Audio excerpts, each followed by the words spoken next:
GM said that the Angels are going to be aggressive this offseason. So what the heck does that mean, and what should it mean? Let's talk about that. It's time to get locked on with Mike and John, and this is Locked On Angels. You are Locked On Angels, your daily Los Angeles Angels podcast. Part of the Locked On Podcast Network, your team every day. Hey, thanks for making Locked On Angels your first listen of the day. You can find us anywhere you get your podcasts, including Apple Podcasts, Spotify, and SiriusXM by searching Locked On Angels. And if you'd like to give back to the Super Halo Bros for all the Angel content, here's some things that you can do. Leave us a rate and a review on Apple Podcasts. If you're watching on YouTube, hit that thumbs up button. And if you're not subscribed already, please subscribe and become a Locked On Everydayer. And whether you're watching or you're listening, come over to YouTube, leave a comment. It's one of the best ways to get in touch with us and be a part of the conversation. And today's show is brought to you by our friends at FanDuel. Right now, new customers get $150 in bonus bets with any winning $5 moneyline bet. That's $150 if your team wins. Visit FanDuel.com/LockedOn today to get started. Happy Monday to you, and thank you for being here for this episode of Locked On Angels, where it's your team every day. You've got the Frisch Brothers here with you, a.k.a. the Super Halo Bros. My name is John, and that's my brother Mike. And my name is Mike, and that's my brother John. You know, we're sitting here waiting for the hot stove to heat up, Mike, and come on. Other than Aaron Nola, it's still pretty cold. So right. I know winter meetings are in a few weeks, but next week actually. Right. So maybe we'll see some more moves there, but we are here 5 days a week for the time being until about mid-December. We'll drop down to 3 days a week, but until then, you can count on us for 5 days a week coverage of your favorite team. Again, it's your team every single day, and your team is the Angels, just like us. That's why we're here. That's why we're all here. Hey, on today's show, what does an aggressive offseason look like? Well, Perry Minasian said the Angels were going to be aggressive. So what does that actually look like for the Halos? We're going to get into that discussion right now. Take it away, Mike. Well, Perry did say they're going to be aggressive. He made it clear at new manager Ron Washington's press conference that he has no plans to take a step back or a full-scale rebuild. And the response to that was, I think, about 50-50 from fans, Johnny. And you have been somebody who has said no expectations. And so there are people in your camp. And then I think there are people in the camp of like, no, let's see what we can do with this team. And then there are those people that are just negative. So maybe there's three camps that in response to what Perry said. Those people, they want to trade everybody and start from scratch. And, right. And that's just not something that the Angels are going to do. I mean, sure. You know, we get talked about for being positive and like, hey, maybe the Angels can make the playoffs. And people say, dream on, dream on. Well, if you think that they're going to enter a complete rebuild, dream on, because they're not going to. And so that's why that part of the conversation is not part of the equation. But Mike, for me, I think that there are incremental moves that the Angels can make next year and set them up for success for 2024 and beyond. That was kind of my approach to my GM episode where I signed some free agents. It was like, let's get better this year, but not expect to, blow the world away. Right. But you sign enough guys over the long term, like the Rangers did with Semien and Seager. They knew they weren't going to be good when they signed those two guys. And lo and behold, a year later, they're World Series champions. So I think that you can plan for the short term and also plan for the long term. Yeah, if you missed Johnny's GM episode, check that out. And I gave him an A because you had a plan, and the Angels haven't really had a plan. It feels like they have a plan, and Perry's quote from that press conference was, we're going to be aggressive this offseason, and we're going to make this team better. Unfortunately, we're not really sure what that means, right? And it seems like they have a lot of financial leeway. Unfortunately, we know that there's always been kind of this not talked about, but talked about with fans, luxury tax salary cap issue. Yeah. And right now with the Angels, Roster Resource projects that they're at about $152 million for an opening day payroll. And that leaves them about $60 million shy of their franchise record mark when they started the season, around 190 something million. Angels haven't had an opening day payroll shy of 182 since 2019. And then there's the other 60 million, John, that is between now and the luxury tax, or between what they have and the luxury tax, that they could spend, or maybe it's 30 million. They have about 60 million to spend and then 30 million before that luxury tax threshold. And so when Perry says we're going to be aggressive, let's talk two questions here. What do you think he means? And what do you think it should mean? Why don't you start with, what do you think Perry means when he says we're going to be aggressive? We're going to be aggressive. We're going to add pieces, and people are going to feel like we did something this offseason. And Perry Minasian is the king of GM speak, Mike, Yeah. the political side of things, the politician who doesn't really answer questions directly, just kind of reiterates their thesis statement, so to speak. Yep. And I think Perry Minasian has been very good at that. And I'm saying very good, not in the sense that I approve, but in the sense that like he gets away with GM speak all the time. And I think the Angels being aggressive is kind of an indication of that GM speak. Now, they play things very close to the vest. And so we're not going to know what cards they hold. We don't know who they're talking to. We don't know who they're speaking to. You assume Shohei Ohtani is part of that conversation, but we have no idea. And the way that he's been speaking to the media, it feels like he's gone. Like Perry doesn't even have a plan for that. We did talk about plan A, plan B, and plan C last week. And so I'm sure Shohei figures into one of those things. But not to make this about Shohei, but to make it about what does Perry say? What does Perry mean when he says they're going to be aggressive? I think they're going to add, of course, like they're going to add free agent pieces, but are they free agent pieces worth being excited about? Sure. That's the part where I get concerned. What do you think? I'm with you. I'm thinking back to last offseason, the 2022 to 2023 offseason. And when you and I looked at this team last year and compared it to the 22 team, we kind of kicked ourselves in the butt because we were excited about the 2022 season and that roster. But then when you compared it to 2023, it was like, oh, we've really improved this team. And so I did like the moves they made in the offseason last season. And all indications are if health was not a factor, it always is. But if health was not a factor, then this team would have been into the race to the very end, right? And some of those trades they wouldn't have made. They wouldn't have made, I think, the CJ Cron trade, and they wouldn't have made the other trades to get outfielders. You didn't need to replace Taylor Ward if you didn't get hit in the face. Right. I think that's why people don't want Alek Manoah on this team, because they're just like, get that guy out of here. But I look at last season and I go, okay, they did a good job. But Johnny, do you think I was fooled by? It looked like we improved this team, but didn't really improve this team. And do you think that really is going to be the approach this offseason? Well, there were very clear areas where they needed to improve. And one of those areas was the bullpen, right? And so they go out and get Carlos Estevez. We didn't know what that was going to look like. We didn't know that he was going to close. I think there was a question about Quijada, maybe Estevez closing, but ended up being a very good move. He had a great first half. Obviously, he tailed off the second half, but that was an area of improvement they needed to make.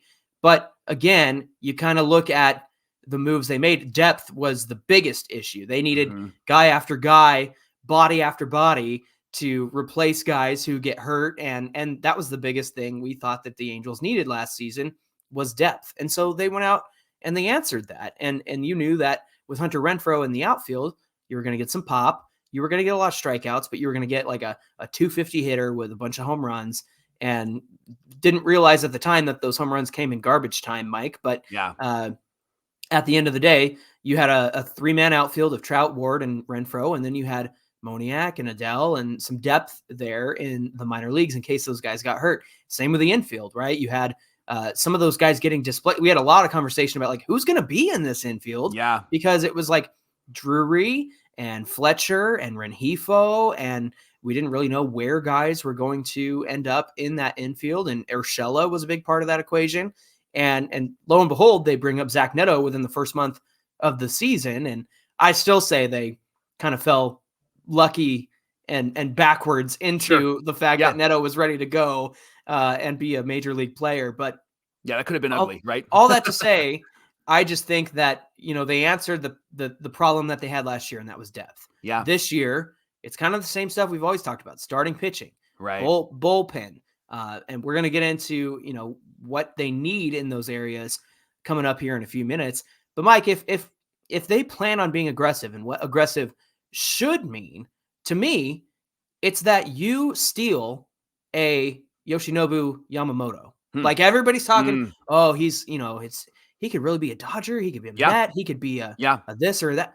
Then you go out there and you get him and you make him the best offer and make everybody go, oh, dang, the Angels got him. Yep. What the heck? And that's the kind of moves that they need to make. If they're going to be aggressive, I think aggressive in this context, not Perry's context, but in the Super Halo Bros context, is you need to go out there and you need to sign a name that's floating around out there, because there's free agents. And I just listened to, I think, the Athletic Baseball Show, top 15 free agents, and where they were seeing everybody going. Barely mentioned the Angels. Sure. And I totally understand that. Absolutely. But if you want to be aggressive, then you go out there and you sign one of those huge names and you show everybody that you mean business for 2024. Yeah. And this is what happened when Garrett Cole was available. And we don't know what kind of offer they gave him, but I think you offer him a whole lot of money. I think you offer Yoshinobu a whole lot of money, and be that like secret third team that nobody expected, right? And we didn't expect the Angels to move so quickly in the last offseason, and they surprised everybody with a few of their signings and a lot of their trades, and it really helped this team early on. And so that, I think, caught the attention of the league. It didn't cause the league to think that they were going to be super successful, but it did show that Perry was going to be aggressive in his own mind last season. And so I hope that he is aggressive in that sense this offseason. And to take it even further, yes, I think they need to have a plan to make a big impact and not just sign somebody because they're a big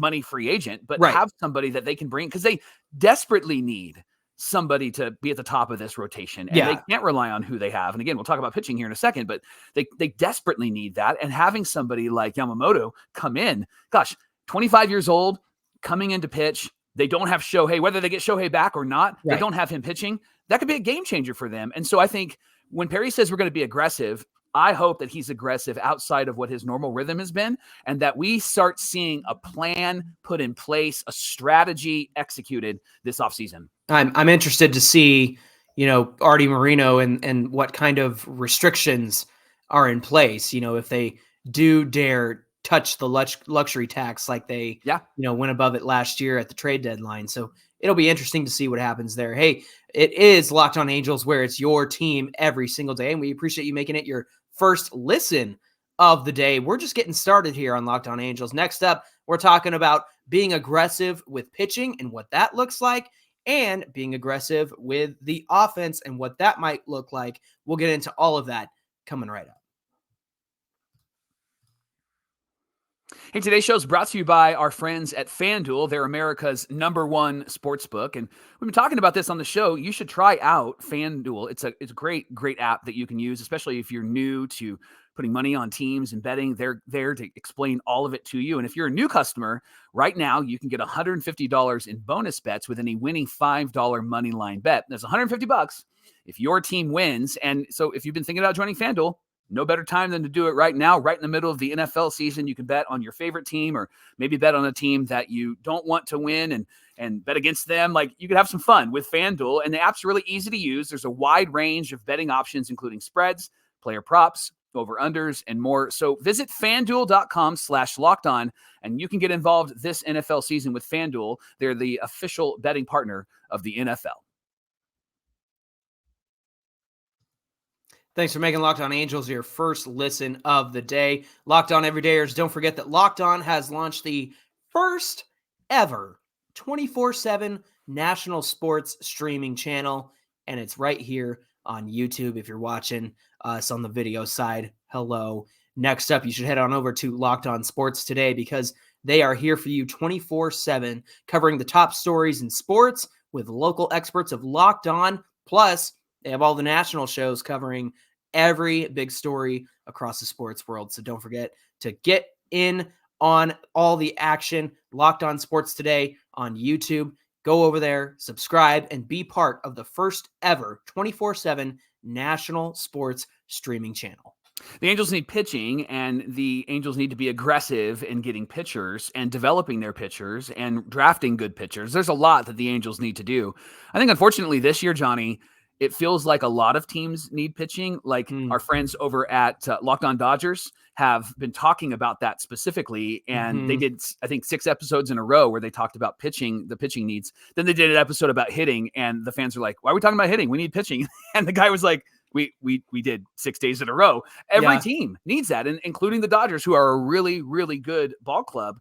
And so if Perry plans on being aggressive, what pitchers should be a part of his strategy? And we already mentioned Yamamoto. And right now, Johnny, we have on paper a really good starting rotation. Unfortunately, after last season, the good is sort of dripping off the page, right? It's sort of disappearing like Marty McFly's picture with his siblings in Back to the Future, right? Like it's sort of not there, kind of there. And right now we have Reed, and we've got Tyler Anderson, and we've got Sandoval, and we've got Canning, and we've got Chase Silseth, and we've got Davis Daniel. Of course, Kenny Rosenberg is a part of that conversation as well. So, Johnny, outside of Yamamoto, that's, I think, a given, and I think the Angels need to be aggressive with him. Who would you get for this starting rotation? And if you got somebody, who are you taking out of this rotation, and what would be your plan for them? Yeah, I'm looking at the pieces that we have. I think guys I would want to stay in the rotation. Detmers, obviously. Silseth, I'm really excited about. Patrick Sandoval, I know a lot of people are down on him. You just got to get some good coaching around him, guys. Sure.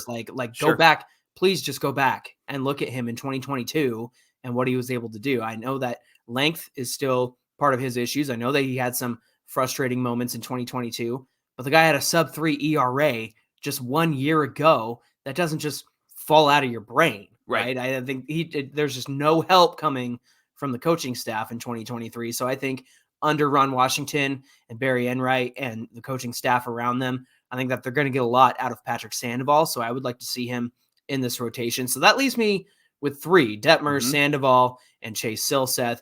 Mike, I feel like Griffin Canning can be a great 4 or 5 in this rotation. Tyler Anderson, I'm iffy on because I know that he's expensive for a bullpen guy. Maybe he's the swing man in this rotation.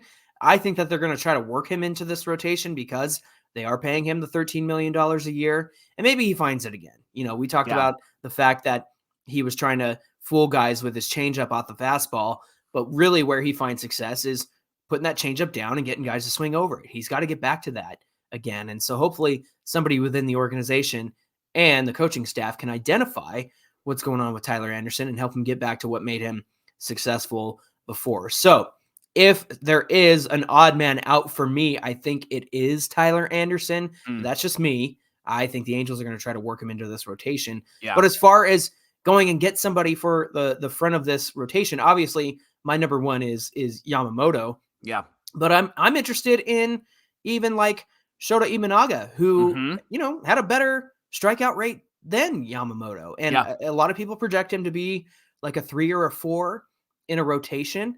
And to me, I mean, we already have a lot of 3s and 4s. In fact, we have a comment here from a Locked On Everydayer that you'll get to in a second. But we have 3s and 4s guys. And if Imanaga is another one of those guys, it might not be enough for 2024, but it does set you up for, some longevity and success beyond 2024. So they really need a frontline guy. And I'm just not sold on really anybody other maybe than Snell or if it's not Yamamoto, that's my number 1. Then Snell. I mean, it was Aaron Nola, but Aaron Nola's back with the Phillies. So it kind of defaults to Snell at this point. I think Montgomery isn't quite a number 1 guy, but he is a great pitcher and a great innings eater. So that's kind of where my hang up is right now. Who are you putting in this rotation, and who are you replacing if they sign one of these guys? Yeah, I think I'm going to take out Anderson for sure. And if I had to choose between the names of like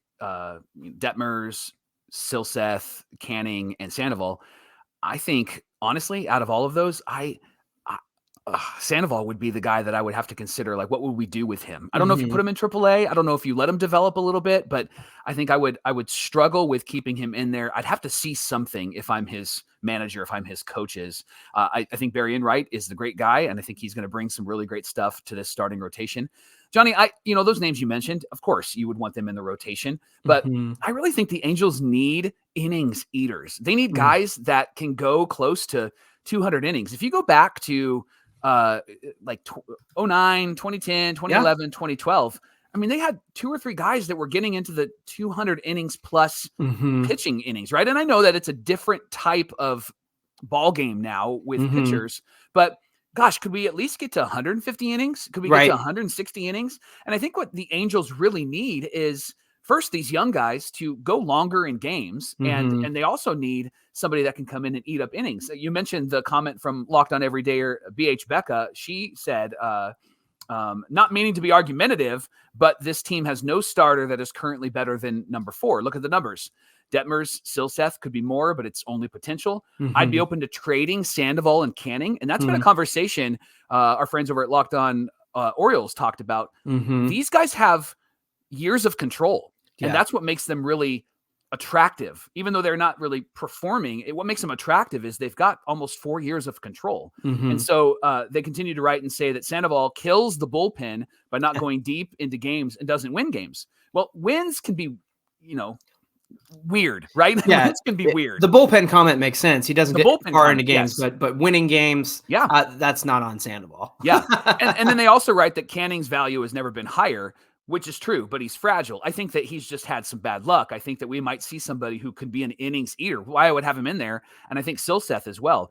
They wrote that they would build around Silseth and Detmers. They would make a push for Yamamoto, or either try to get Snell or Nola. This was before Nola signed, or go with volume and sign Jordan Montgomery and Sonny Gray. The Angels have some good arms developing at the lower levels like Caden Dana, but they're not ready to go for a couple of years.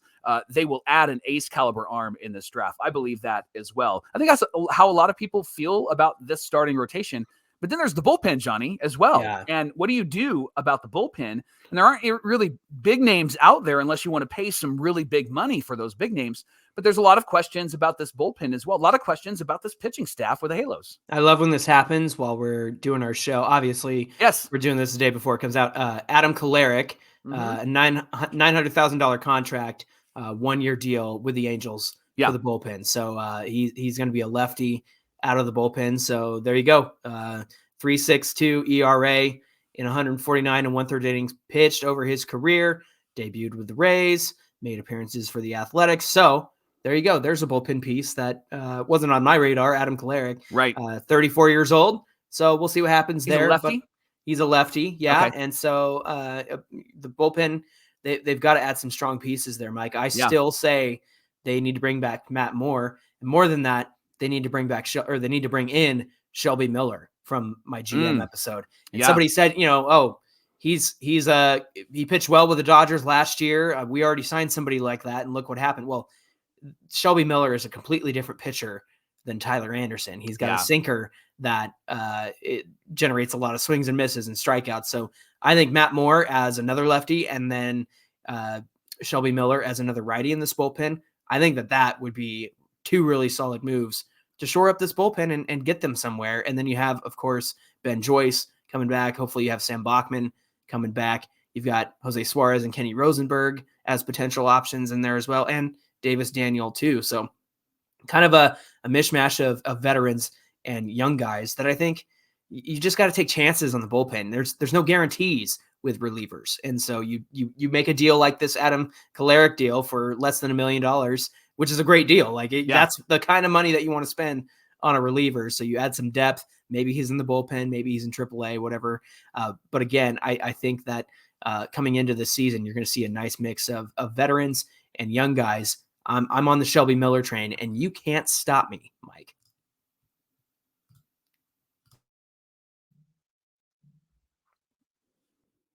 Well, let's be aggressive with pitching, but let's also not forget about hitting. And that's something that I think the Angels need to consider. Remember, last season, they had good offensive numbers. And again, looking at it from a distance, everybody looks cute, right? Everybody looks good. Numbers look good. But the Angels were really in the middle of the pack last season offensively.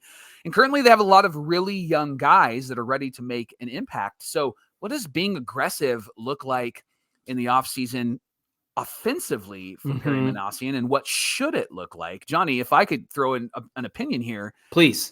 I think that an aggressive approach would be to let these young guys prove themselves, specifically Joe Adell, letting Joe Adell prove himself, because you're not having to get to the playoffs because you've got Shohei Ohtani.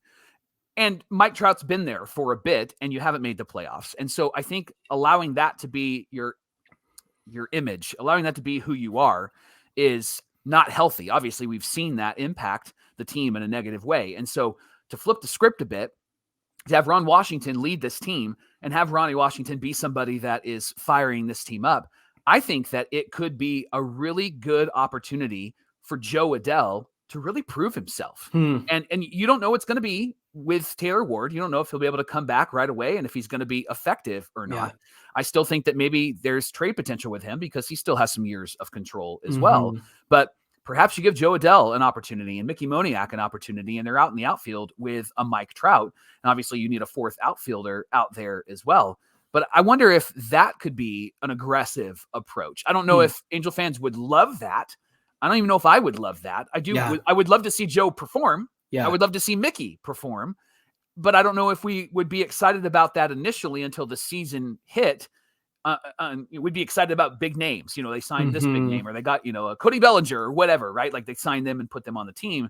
There would be some excitement about that. So when you think about aggressiveness offensively, I wonder if that might be an approach of Perry this offseason. What do you think? And to me, that sounds more like patience rather than aggressiveness, because I think if with Perry talking about being aggressive, it's going out there and trying to make signings and making trades and getting the right pieces back for this team.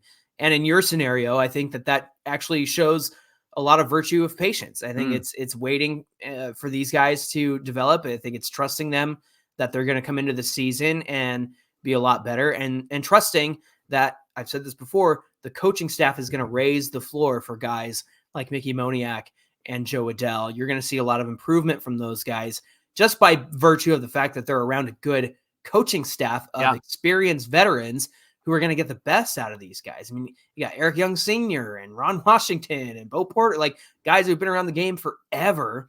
And I think they're going to have a positive impact on those young guys. I think we're going to see more stolen bases.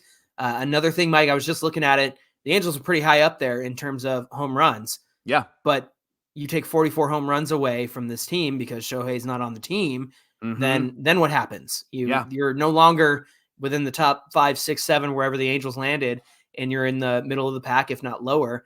And so I think power is an area where they're going to have to consider adding, because if you don't have Shohei Ohtani back, I know that we're all over the home run ball because that's all the Angels tried to do last season. But hear me out. The fact that they're losing 40 plus home runs in Shohei Ohtani, if he doesn't come back, you're going to need to replace that. I think Jorge Soler is a great DH option because he does bring a lot of power. Probably won't play the outfield as much as he used to. Could, but not as much as he used to. And I think that's where you try to get some of that power back. And then I think you expect Mike Trout to be fully healthy and him have a 40 plus home run season. I mean, he missed all those games in 2022 and comes back and gets 40 home runs. So it's just like insane. And so you're going to have to find that power somewhere. And I think that's an area where the Angels need to improve. Mike, I was looking at it. They didn't walk. Nobody took walks. Right. And you do have guys like Nolan Shonowell who do take walks. But I think that's a virtue that the coaching staff needs to put into this team in 2024 is like being able to get on base and take walks, because their on base percentage and their walk percentage was not great. And that's how you create runs. And I'm hoping that with guys like Bo Porter and EY Sr., that they're going to be more aggressive on the base paths. There you go. There's your aggression. Aggressive on the base paths, right? Because they need to be stealing bags. They need to use that speed. They have lots of speedy guys on this team. Everybody needs to be a threat. I think everybody needs to be a threat on the base paths and get inside the head of that pitcher, because it only makes the pitcher worse and makes the hitter better in that situation. So I was just looking at the areas where the Angels need to improve. And again, I think it's power. I think it's on base percentage, and I think it's speed. And I think there's a lot of options out there. And that doesn't even talk about the defensive side of things, which I think will get better under Ron Washington. But as far as the offense goes, those are the three areas that I saw. But what are your thoughts? Yeah, as you talked, I was thinking about that patient approach. If we have Joe Adell and Mickey Moniak out there, Johnny, do the 44 home runs from Shohei Ohtani get replaced with Mike Trout and Logan O'Hoppe? Like, do they combine to help replace that? Because Logan gets a full season, right? Yeah. Trout gets a full season. We're praying. We're on our knees begging God, right? And so, but then also you have a full season with Zach Neto, who showed some pop, but also showed some abilities to go gap to gap. And then you have a full season with Nolan Shonowell. And again, health is going to be the big factor here. But truthfully, that might be the offense that we need. Now, this might be delusional, might be wishful thinking, and it might be my fan heart speaking, but I think I'm excited about seeing a full season with those guys. And I'm not saying that we shouldn't add like a Jorge Soler or somebody else, but I think that it would be really, really interesting to see what happens if they did approach this with an aggressive patience with this team and with Joe Adell. Johnny, let's say Joe Adell puts up 30 home runs. Like, you don't need Jorge Soler. You got Joe Adell, right? And I think that he is somebody that could do that. He's matured. He's developed. He's 25. I think he could be somebody. Plus, you have the DH spot open if Shohei doesn't come back. I mean, there's a lot of up and to the right, I think, with this team offensively. And I say all of this with one last question for you. Are we just conditioned by the Angels to think this way and not think like, let's go get 5 or 6 guys because they don't spend? Oh, we're totally conditioned because they don't do that. They're ringing the bell and we're eating out of the dish. Is that what's happening? Well, I'm just saying, like, in what world, when have the Angels ever gone and get like all the best guys on the free agent market? And it just doesn't seem to happen with them. And even if it's like 2 of the top guys in the free agent market, it just never seems to happen. Mike, my big emphasis, I know we're talking about hitting, but I think pitching at the end of the day is where it's at. And that's an area where they really need to go after and make sure that that's shored up for years to come. Because you're right. I, as a fan, and my stance is no expectations, I'm perfectly willing to roll into next season with Joe Adell, Mickey Moniak, and Mike Trout and Taylor Ward playing the outfield. Like, I'm fine with that because I want those guys to grow. But as far as pitching, I want to see some long-term improvements there. I want to see them sign a big free agent deal and make sure that that front of the rotation is shored up for years to come. So again, I think pitching is the priority at the end of the day. Hey, thanks for making Locked On Angels your first listen of the day. Everydayers, Locked On has launched the first ever national sports 24/7 streaming channel on YouTube.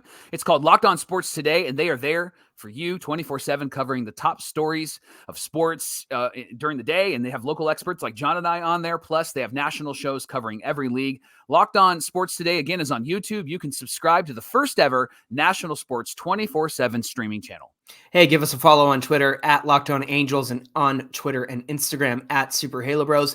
Whether you're watching or listening, come on over to today's YouTube show, comment below the video, get in on the conversation. The best way to get a hold of us is right there on YouTube. Hey, Mike, what do we have on deck for Tuesday's show? Our everydayers shared some hot takes with us on social media, so we're going to be sharing what they shared, the good, the bad, the ugly, the fun, the interesting, the exciting. Really intrigued by some of the hot takes that are out there. What's going to happen next season, this offseason? We're going to cover it all tomorrow on Locked On Angels. I'm really looking forward to that. We're going to do a little buying and selling on tomorrow's show, Mike. So until then, we hope you come back and join us. Until then, my name is John, and that's my brother Mike. And my name is Mike, and that's my brother John. Thanks for being here with us, and we'll see you right back here tomorrow. Buying and selling. Buying and selling. Hot takes. There's one about Artie that I'm really interested to talk about. That's going to be a good one.